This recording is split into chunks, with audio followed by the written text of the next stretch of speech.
India Dastak news में आप सभी का स्वागत है। आज हम पहुंचे हैं स्वास्थ्य भवन, जहां पे कर्मचारियों का जो इलेक्शन चल रहा है स्वास्थ्य भवन का। तो उसमें हमारे साथ यहां जो एक प्रत्याशी हैं, जो मैदान में 4 प्रत्याशी अपने आमने सामने हैं, उनमें से एक प्रत्याशी हमारे साथ मौजूद है, संग्राम सिंह जी, जिनका चुनाव चिन्ह है उगता हुआ सूरज। अब हम बात करते हैं कि ये सूरज और जो वोटर हैं वो ये सूरज डुबाते हैं या उगाते हैं। हम बात करते हैं संग्राम जी से। संग्राम जी, क्या रणनीति रहेगी कर्मचारियों के लिए आपकी? देखिए, सबसे पहले तो ये राजस्थान राज्य मंत्रालय कर्मचारी महासंघ के बैनर तले जिस प्रकार से विभागीय समिति चिकित्सा स्वास्थ्य विभाग जिला जयपुर के जो चुनाव आज संपन्न होने जा रहे हैं, इसमें मैं एक प्रत्याशी के रूप में संग्राम सिंह, जिसने अंगद का पैर लगाया है और जिसको जो चुनाव चिन्ह है उगता हुआ सूरज का जो प्रतीक मुझे मिला है, ये मैं समझता हूँ एक बहुत ही शक्ति का प्रतीक है, ऊर्जा का प्रतीक है। और मेरे जो साथी हैं मंत्रालय के संवर्ग, प्रत्येक कार्मिक में ऊर्जा का संचार मैं भरूंगा और प्रशासन से बाकायदा एक दूसरे से सहमति बनाकर इस जयपुर जिले के जो मंत्रालय के संवर्ग चिकित्सा विभाग के, इनके लिए जितना हो सकेगा मैं भरसक प्रयास करूंगा। इनके जो मान सम्मान, जो आपका खास मुद्दा रहेगा कर्मचारियों के लिए, वो क्या रहेगा? मुद्दे में देखिए, चिकित्सा विभाग में जिस प्रकार की जो अव्यवस्थाएं हैं, यूनिट्स में जितने भी जो मेरे साथी हैं, कार्मिक हैं, मंत्रालय के संवर्ग है, उनके प्रति जो यहाँ समय पर जो फिक्सेशन वगैरह 9/18-27 का नहीं हो पाता है, समय पर छुट्टियाँ पास नहीं हो पाती है, उनके लिए चूँकि हमारे स्टाफ की कमी है, तो मैं प्रशासन महोदय से आग्रह करूंगा कि उचित स्थान पर उचित स्टाफ लगे ताकि कर्मचारियों को राहत प्रदान हो सके। इसके अलावा बहुत सारी और भी जिला स्वास्थ्य भवन की भी कुछ ऐसी अव्यवस्थाएँ हैं, जैसे वहाँ तारत बहुत ही गंदे और इस प्रकार के पड़े हुए हैं, टूटे फूटे हैं, बैठने की उचित व्यवस्था नहीं है कर्मचारियों के लिए। साथ ही साथ वहाँ जिला स्वास्थ्य भवन की स्थिति ऐसी है, बिल्कुल दयनीय हो रखी है, क्योंकि वहाँ पे एक तो गार्ड नहीं है, ना ही। अभी हमने विचार सुना, एक प्रत्याशी थे संग्राम सिंह जी। अब हमारे साथ मौजूद हैं मनीष शर्मा, जिनका चुनाव चिन्ह है किताब। अब देखना ये है कि ये कर्मचारी जो वोट डालने आए हैं वो इस किताब को पढ़ते हैं या बंद करके रखते हैं। अभी हम बात करते हैं।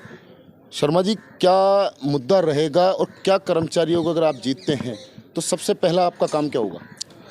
अभी ये चुनाव जो हो रहे हैं वो मंत्रालय कर्मचारी के लिए हो रहे हैं, पूरे जयपुर जिला शाखा के लिए हो रहे हैं। अगर मैं जीतता हूँ तो मेरा यही प्रयास रहेगा, जयपुर ज़िले में नहीं, राजस्थान के जितने भी मंत्रालय कर्मचारी हैं उनका चाहे इस्टेब्लिशमेंट से संबंधित कोई काम हो, पदस्थापन से संबंधित हो, या फिर जब अपने डीपीसी हो जाते हैं, डीपीसी के बाद पदस्थापन संबंधित कार्य हो, उसके साथ साथ में मंत्रालय कर्मचारियों के अन्य कई कार्य ऐसे पड़ते हैं जिसके अंदर सेक्रेटरी लेवल से या निदेशालय लेवल से उनमें देरी होती है, जिससे कि उनको ज़िले से आने वालों को जो डायरेक्टरेट से बाहर लगे हुए हैं उनको कठिनाइयों को सामना करना पड़ता है। हमारे यहाँ पे कैंटीन की व्यवस्था नहीं है, डिस्पेंसरी की व्यवस्था नहीं है। स्वास्थ्य भवन का मतलब होता है जितने भी हॉस्पिटल चल रहे हैं, डिस्पेंसरियाँ चल रही हैं, उनकी मॉनिटरिंग करते हैं। और बड़े ही हमको खेद का विषय लगता है कि हमारे निदेशालय में, जहाँ पर भी हम सबको एक अलॉटमेंट करते हैं कि आपकी ये बिल्डिंग बनाई जाएगी, आपको ये नर्सिंग स्टाफ अलॉटमेंट किया जाता है, वो आज तक भी यहाँ पे नहीं है। तो मेरा उद्देश्य ये है कि यहाँ पर भी एक डिस्पेंसरी की व्यवस्था हो। ज़्यादा बड़ा हॉस्पिटल नहीं हो तो इतना तो हो इमरजेंसी के अंदर, क्योंकि यहाँ पे अप्रोक्स 400 के करीब तो मंत्रालय कर्मचारी हैं।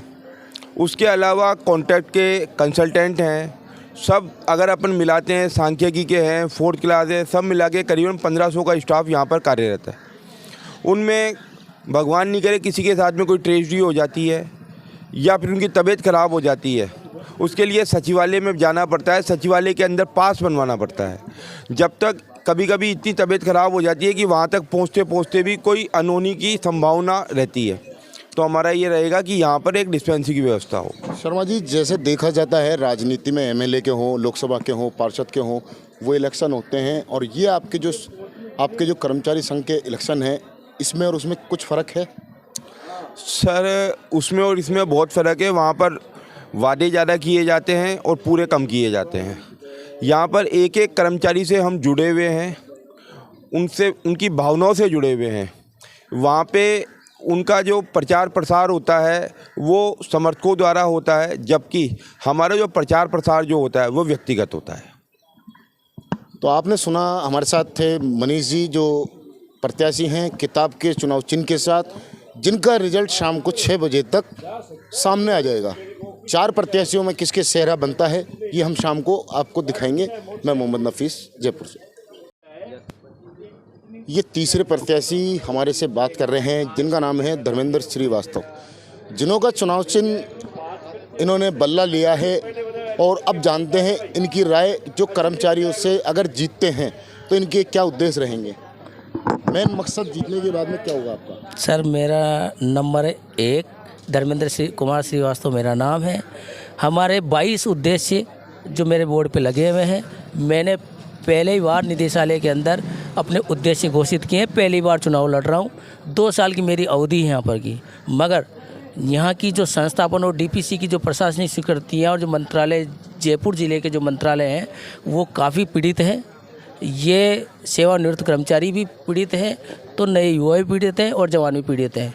ये पीड़ा उस सीट की नहीं है, ये कुछ कमियां प्रशासनिक स्तर से हैं जिनका सुधार करवाकर प्रशासनिक स्वीकृतियाँ जारी करवाई जानी है, चाहे वो पॉलिटिकल हो, चाहे विभागीय स्तर से हो, या फिर साथियों के आपसी कॉम्बिनेशन से हो। धर्मेंद्र जी, एक सवाल और पूछना चाहूँगा। जैसे राजनीति में कहीं ना कहीं देखा जाता है खरीद फरोख्त चली जाती है, जो वोटरों को लुभाने के लिए कुछ किया जाता है, तो क्या यहाँ भी कर्मचारी में भी ऐसा ही है? यहाँ पे भी आप लोगों में? नहीं सर, ऐसा नहीं। मुझे पहली बार चुनाव लड़ रहा हूँ, ऐसी कोई चीज़ मुझे नज़र नहीं आई।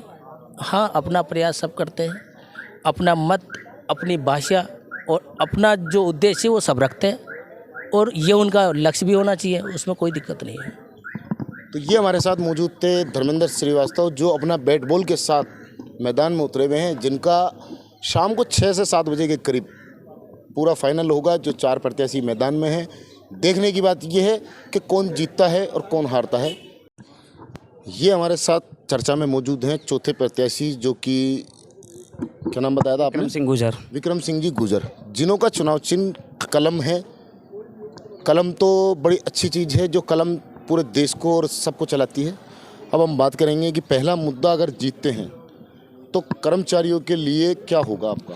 देखिए, ये चुनाव हमारे मंत्रालय कर्मचारी विभागीय समिति के अध्यक्ष पद के लिए हो रहा है, और इसमें 647 हमारे जयपुर ज़िले में जो वोटर्स हैं वो हैं, और मेरा उनके लिए यही रहेगा कि व्यवस्थाएं जो बिगड़ रही हैं उनको सुधारा जाए, और मंत्रालय कर्मचारी साथी एक रहें, संगठित रहें, जिससे संघ का उद्धार हो सके और हमारी जो जायज़ मांगे हैं वो भी पूर्ण कर सके।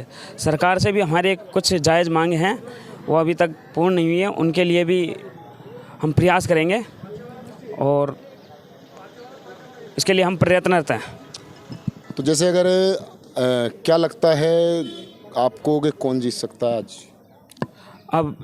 अब रुझानों से तो लग रहा है कि चारों उम्मीदवार ठीक ठाक हैं। अब रिजल्ट आने के बाद ही पता चल पाएगा कि क्या है। कितने बजे तक रिजल्ट सामने आ सकता है? शाम 5 बजे तक वोटिंग है, उसके बाद में 6 बजे तक काउंटिंग होकर रिजल्ट सामने आ जाएगा। तो 6 बजे पूर्णतः पता चल जाएगा कि किसकी जीत हुई है, और जो भी जीता है हमारे कर्मचारी साथी वो हमारा भाई ही है, और जो भी परिणाम सामने आएगा वह हमें शायद स्वीकार है। तो ये हमारे साथ चौथे प्रत्याशी थे, जिनको इंतजार है शाम को 6 बजे का। देखना ये है किसके सर बनता है।